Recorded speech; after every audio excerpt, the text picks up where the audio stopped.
The Isaiah Ashley Show. If you Is that your last name? Ashley? Yeah, Ashley. Yeah. Oh, I thought it was your middle name. No. Last name is Ashley. Okay. If you meet me in person, though, I'll just tell you, like, I go by Zay, but Zay. you know, on YouTube is the Isaiah Ashley Show. 26. Began this endeavor to live a digital nomad life October 13th, 2022. So, like, it's literally almost been a year ago that I did this. Right. And came out here just spontaneously. Just one day woke up and was like, I'm gonna move out here. And didn't know what to expect. Had never visited Thailand. Only had watched a few vlogs. Wasn't familiar with, like, the different YouTubers, but I knew that when I came out here, I wanted to vlog. Yeah. That way I can share my perspective as someone who's young, from America, and also who's black. Yes. So, you know, people could, you know, see what life was like for me out here. So. And I like the fact that you don't focus on the women like that, because Thailand and Colombia are two countries where a lot of YouTubers just focus on the women in the party scene. Yeah. I like that you didn't do that. Because if you grew up in the U.S., you kind of get indoctrinated with a certain way of life. You think the world revolves around the U.S. I feel like most Americans are kind of, you know, very entitled. And kind of vain, just, you know, like America, you know what I'm saying? So yeah, that's true. I figured that, hey, you know, I want to see for myself. You can't trust what the news says about other places. They're always going to make it seem like it's either worse than it is or whatever. But I have no regrets being out here. I've lived in Chiang Mai, Phuket, Bangkok, and Pattaya. Yeah, how was Phuket? Phuket was nice. I mean, like, that's where obviously all the Instagram places are, you know, like Phi Phi Island, James Bond Island, Koh Samui is close by. So, I mean, it's nice. Personally, I wouldn't live there. If I had to choose somewhere long term in Thailand, I'm either between Chiang Mai and or here. I see. Which may surprise people because, like I said, I was talking earlier. I feel like Pattaya gets a bad rep, but I feel like once you like get outside of that area, once you know what areas to be in, like, it's not bad at all. Yeah, so it's funny you say that because I thought like that was all Pattaya where I'm staying right now. Like coming out here, I'm like, yo, I would love to live this life. It's kind of like a beach life, but this area at least is not as touristy. It's exactly. less intense. Yeah. Okay, so let's talk about some of the pros and cons of Thailand. Food is good. Yeah. And not to mention that even the street food is good. It's cheap. Like, you can get a meal for like $1.50. $2, yeah. Pad Thai, Pak or Pao, noodles, whatever. So Thai cuisine is good. Love that. Beautiful scenery, and you have a diverse range, like, regions in Thailand. So if you want more of the mountains, you want something more of a chill vibe, go to Chiang Mai. You know what I'm saying? And you've also experienced Pai, been to Pai. Yeah. What'd you think? Oh, so Pai, I felt the same way you did. Like, when I watched your vlog, I was like, yeah, I felt the same way. Like, I personally, like, as like still, you know, into entrepreneurship and stuff, it's too lax. It's too lax. Yeah. If you stay there, you're gonna get caught up in, like, you know, the hippie life of, like, man, just let it flow. You're just gonna be smoking weed all day long, all vibes. You know what I'm saying? And just mute. Like, you won't be productive. Now, if you want a real lax life, go there. And one thing I tell people is, like, the biggest thing about life is being self-aware and knowing what, like, who you are and what environment suits you. So Pai, like, I know it has its people, right? Yes, I appreciate it. Somewhere I would go if I want to just get away, go there for a day or two. But it's not for you. Yeah, but I definitely couldn't live there. That's fair. It's too chill. Okay, yeah. Anyways, let's go back to more pros. Oh, more pros. Okay, so yeah, you got beautiful, different land. Food is good. I appreciate the culture, safety. Those are kind of the main things as far as pros go. And it's cheaper than the U.S. Like, yeah, cheaper than the U.S. So my money goes further here. Cons, and will be a personal con, because the first thing I'll say can be changed, which is language barrier, but that's because I don't speak it. If I learn it, then that would no longer be a con. Yeah. But to kind of what you were saying earlier is, like, learning Thai doesn't really go as far as other languages. Learning Spanish, like, or Arabic or Mandarin. Yeah, or even Mandarin. I can go do business with that. You know what I'm saying? Like, so if I spent the same amount of time learning a language, I would rather, you know, learn like a language where I can, that can be used in more economies than just Thailand. With that being said, I don't want to, like, you know, I appreciate this place. So, like, you know, I do at least want to learn more so I can at least have basic conversation. Right. Other downside is that time zone for sure. Coming from America, like, you know, trying to collaborate or talk to friends and family or business, being on the opposite time zone makes it hard to coordinate at times. That's true. So being on time zone is definitely an inconvenience. What else would be negative here? I would say that Thailand is less developed compared to the other Asian countries, right? So I feel like they have a pretty good infrastructure here, but it's like especially here in Pattaya, there's construction everywhere. Yeah. It feels like it's not super developed. If you go to a place like Korea or Japan, you want to talk about efficiency, those countries got it down on lock. And I think Thailand hasn't quite got there yet. Yeah, so I haven't been to like Singapore or Japan or anything yet. Definitely will go since it's so close by. Yeah. But yeah, I can agree with that. But I also say like depends on like where you're at. Like if you're in Bangkok, it's like, you know, like Bangkok is pretty good, yeah. Yeah, like I'm saying, you have good public transportation, SkyTrain, underground. That's true. So Bangkok has pretty good infrastructure. Outside of that, yeah, then you get to it's a little bit Okay, yeah. It's a little bit rocky. Also, another pro is that marijuana is legal now. Oh, right? yeah, that's a good point. Huge pro. It is a little pricey, but you have to know where to go, because some people will hook it up. But in general, in the touristy places, it's like $20 a gram, bro. I'm like, dude, this is how expensive. Yeah. Yeah. And I guess, back to pros though. There's another pros. Like within the safety category, by safety I mean not only just not worried about being robbed, but like as a Black American here, like I'm not worried about police brutality or any of those things that I would typically be worried about back home. Like, just to be completely transparent, like back in the States, like I owned a gun. Some people have different views on that, but like I own a gun, right? So anytime I go out, like I'm always carrying. Why? Not because I want to start trouble, but because if trouble comes, I don't want to be defenseless. Yeah. And so in America, where anyone can like pretty much have a gun, I don't want to be out and be the sucker. And like the reason why is like people in America are crazy to the point where like, they'll just go cause trouble at a grocery store and just go shoot a place up. I mean, I don't follow too much since I've been over here, but obviously before I left, there's so many countless stories of whether it's white supremacists going into specific targeting a Latino area or a Black area and just going in and shooting up. People got killed in church. Yeah. So like, there's nowhere that's really safe to. Where you feel 100% peace. Yeah, where I just feel peace. And so like, out here, I can say that everywhere I've been in Thailand, I've felt peace. Yeah. Do you like living in a country where guns are banned? Yeah. So before I came over here, like, America. In America, right? I'm kind of was indoctrinated with like, our guns, don't take our guns away, America. You know what I'm saying? Like the government. Now being in somewhere where everyone doesn't have guns, I actually appreciate it. Me too. But with that being said, because so many people have guns in America, if it was deemed illegal, I think it would be even more dangerous. There's no way it's gonna happen, bro. Yeah, I'm saying if it did, out of the box. But if it did happen, it would be even more dangerous because then everyone's not giving their guns in. So exactly. But I appreciate that. I don't ever go out at night, whether it's the party, whatever, and worry about a drive-by happening or getting mugged with a gun. Of course, someone could rob me if they wanted to with a knife, but once again, Thailand is pretty much safe. You stay in the right areas, you stay away from trouble. Trouble pretty much stays away from you. Yeah. It's for me, safety is super important because I went to Colombia and I felt like I became a man there because it showed me what the world was really like and I had to grow up quick. And then coming from there and then coming here, now I appreciate safety because it's like night and day difference, Yeah. And it is important, especially when I was married, I was thinking about family and everything. Safety was at the top of my list. And Thailand definitely has that. So I think what made me leave the U.S. was, one, just observing the culture of the U.S. as a whole and the government and seeing where it's going. I personally think like things are going kind of downhill. I don't really like where the country is going, like as a whole. It's just like,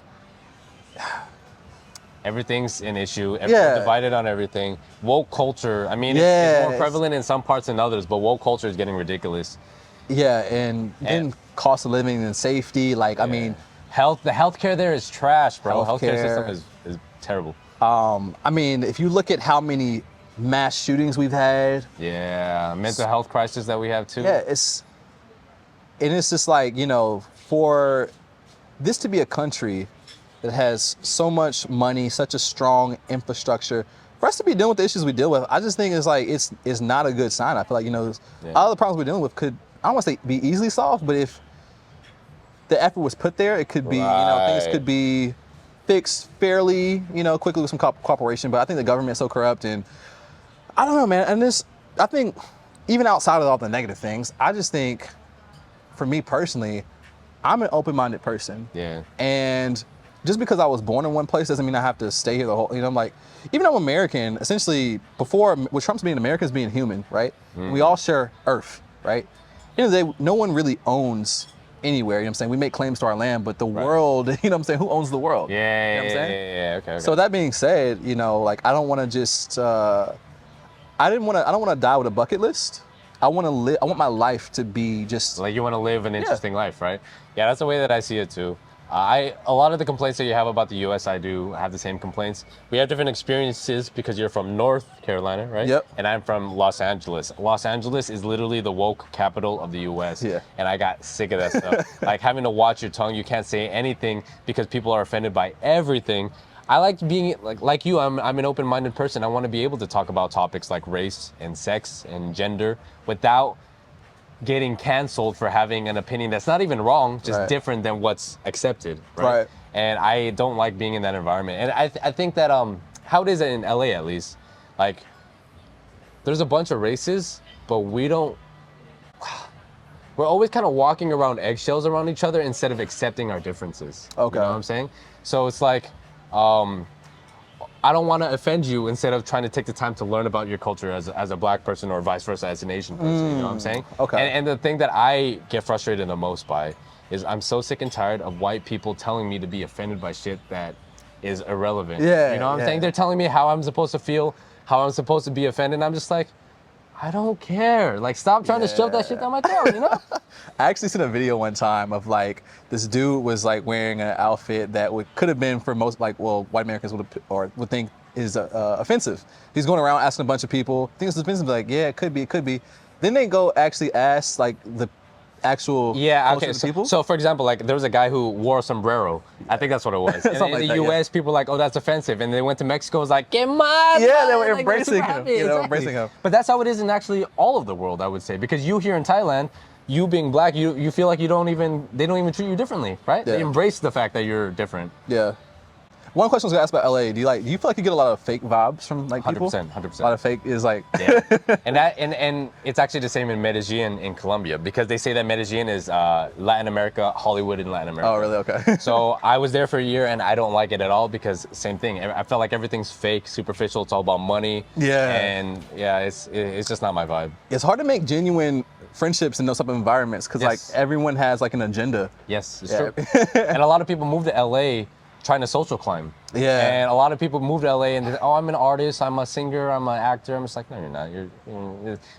People exaggerate the successes and everything. Yeah, like that, you know? yeah. But even now though, like all my friends really are just like other YouTubers or people that follow my content or people who are like super successful business wise or whatever. Like I'm very picky about the people that I let into my life now. How have you dealt with loneliness doing all this solo traveling?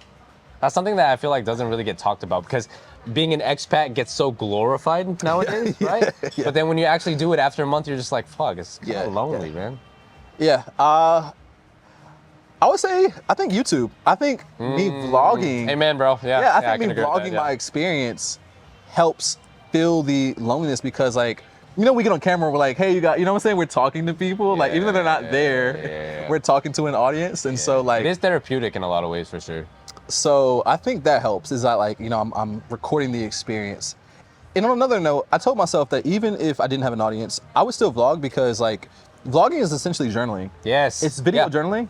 And even if I got 0 viewers, it would at least be for me that one day I can go back Yeah. and like literally watch a phase of my life. Yeah. And I think that's, like, that's something I'm grateful for because like think about generations before us that every memory had to either be passed down or written down. And obviously things get written, they get burned, lost, whatever. Video, you put in the cloud, this is like kind of here forever. Yeah, it's true. You know what I'm saying? So, you ever watch your old videos?